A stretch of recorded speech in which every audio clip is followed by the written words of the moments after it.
I want to talk about teacher grief. There is an unknown, unacknowledged sort of grief that teachers experience that I think is really important for people to understand, think about, contemplate, and really honor teachers around. And hopefully, teachers, those of you watching, I would love to hear your comments if you agree, disagree, what you think about this, and how this impacts or doesn't impact you. Am I off track here or not? But this is something that I experienced and it took me a long time to understand, and I'm going to explain this right now. So here's how I explain it as far as teachers' grief. So as a teacher for many years, and I know tons of teachers, and over the years I've known thousands of teachers in terms of what I do now with blogging and such, and I've just heard so many stories from so many teachers over the years of things that they go through. This is the teacher's grief that I experience and that I notice and that I think a lot of teachers go through that they don't even know they're going through. So here's the deal. We are human beings. We are these social creatures. And a teacher, whether you're an introvert or an extrovert, I'm just going to put that out there. A teacher, whether you're an introvert or an extrovert, teachers, what they do is they dedicate their lives to service of children. Yes, of course, there are some teachers that shouldn't be in the classroom and blah, blah, blah. That is few and far between. The vast majority of teachers, they have dedicated their lives, their hearts, their time, their money. They're committed to serving kids. Okay. So they're committed to serving kids. So a typical school year is 180 days. It's about 10 months. It's about 2 semesters, which are about 90 days each. So it's about 4 quarters. You can look at it that way.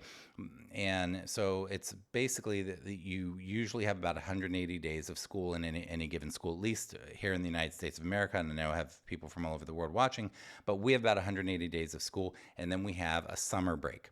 So we have a break usually that's about 2 months long that usually starts in June, ends at the end of August. So that's usually how it looks here. So June, July, August, part of August, but usually it ends up to be whatever, 9 or 10 months.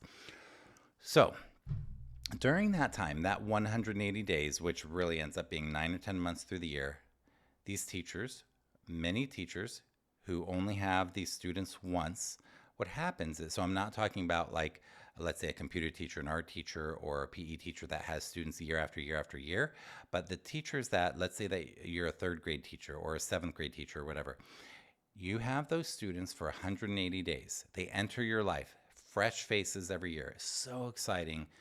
Teachers love back to school. Students love back to school. It's just such a neat time. You have, if you're a teacher, let's say you're a fourth grade teacher and you have 25 students for the whole year, it might be like that. Or you might be, let's say, a sixth grade teacher and you have different classes that you teach throughout the day where you have what's called a core class, and then you have your math, science, social studies, language arts, whatever classes that your homeroom class will be mixed in. So you might have, those teachers might have 75 kids a day that they're seeing, and then you might have a high school teacher and they might be seeing 100, 150 students a day. Let's say that they have big classes, 35 students each, and they're seeing, let's say, 6 classes times 35, whatever that is, every day.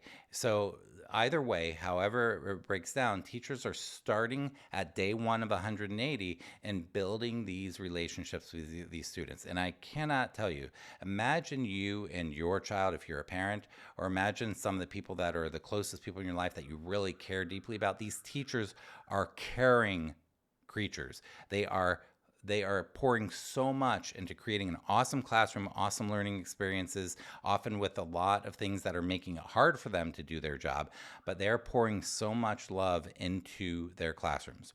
They're pouring so much heart and soul, blood, sweat, and tears into their classrooms, into these students, into helping them have a better life, helping them get a good education. So they're pouring all this in, and it's day one. They're getting to know the kids. It's day 10. It's day 20, day 30. We're moving down the school year. Now, for teachers of like high school students who have 100, 150 students a day, they're not getting as much time with the students because they have such large classes. So it's not as personalized, which is very sad that, at least here in the United States, we have such packed classrooms. It's not good for anybody, but that is how it is. But it takes them a while. And then your classes with smaller class sizes, like if a teacher has 20 or 25 students, they're getting to know the students sooner. Either way, either of those teachers are still doing the same thing. They're pouring their hearts out to get to know the students and their learning needs and their neurodiverse learning needs and their personalities and their quirks and what is going to make them have an awesome year. So they're pouring so much into this. Like teachers take their work home with them. They're driving home, they're thinking about the kids. They're at home and they're making dinner and they're thinking about kids. They're going to bed, they're thinking about their students. They're thinking, what can I do to make tomorrow better for my students? You know, this student was really struggling with this, blah, blah.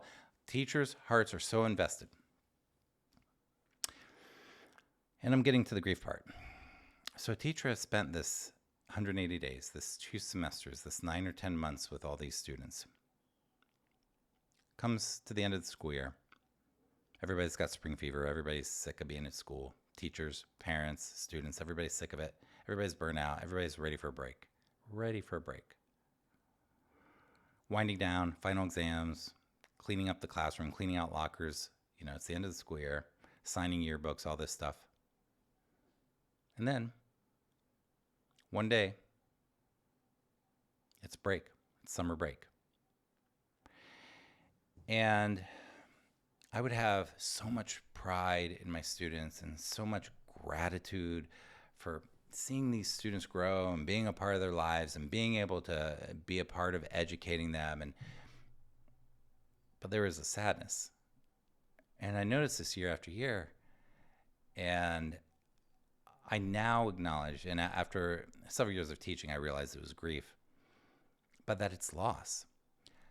After you've taught for a few years, you realize that some of the students who are in your classroom, you may never see again. Especially, let's say you're a 5th grade teacher and your students are going into 6th grade, which is middle school in your state, for example, or you have 8th graders and when they go to 9th grade, they're going to high school. All of those 8th graders, they're in high school, you may never see any of them again, or you may see a few of them. But if you had, 50, 60, 70, 80 students as an 8th grade teacher, and you made these connections and invested your heart and soul into helping these people, and then after this 9 or 10 months, this 180 days, they're just gone from your life for all practical purposes. You're on summer break, you need the break, they need a break, but that was a human being that you cared about. And, if you were a teacher of 1st graders, now they're big 2nd graders and they're off to their next class and you have a new group of 1st graders, you're creating these new relationships again, but there's a real grief. And I think that grief, since it's not really talked about or acknowledged, and again, teachers, I really would love to hear what you think about it. But I think that since really nobody acknowledges it or talks about it or gives it the weight that it needs, that teachers, a lot of them don't even know that they're experiencing grief and that it affects your nervous system at a pretty deep level. And we're resilient, as human beings and stuff, and that's great. But wouldn't it be nice if it was acknowledged, if it was honored, if it was respected, if it was valued? I think there's a need for that. I don't know what to do about it. I don't have a solution for you except to acknowledge it. And a lot of our society and culture is built around not acknowledging our emotions and our feelings, and we're not, at least in the United States, we're not very good at expressing our emotions or even knowing what they are. We're getting way better, thank goodness. And there are so many people doing such great work in terms of supporting kids socio-emotionally and parents getting support and people learning that there are tools. But nonetheless, I don't think that in this case that it's something that's really acknowledged, and I hope it can be. And I hope that this is helpful to you. Again, leave a comment and let me know what you think about this.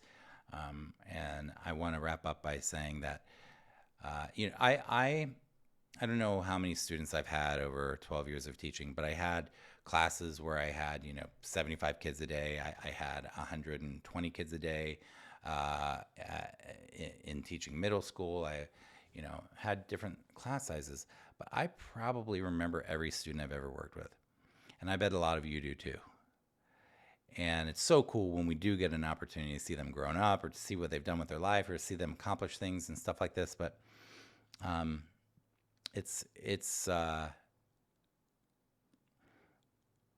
we remember our students because we've invested in them and we're pulling for them and we want them to have the best. So Yeah, I hope that helps you. If you like it, also share this with a teacher or somebody that you think might benefit from this. And my name's Seth with SethPerler.com. Got all sorts of content and stuff. Oh, my summit, Executive Function Summit, is coming up for the 7th year. So we have all these great experts. We even do things for teachers there. It's for parents, but we do teacher tips as well. And so check it out, executivefunction.com, or my community at executivefunctionlab.com and SethPerler.com. Be well, leave a like, comment, what have you, share it with somebody. I want to wish you peace, joy, and connection with the people you care about.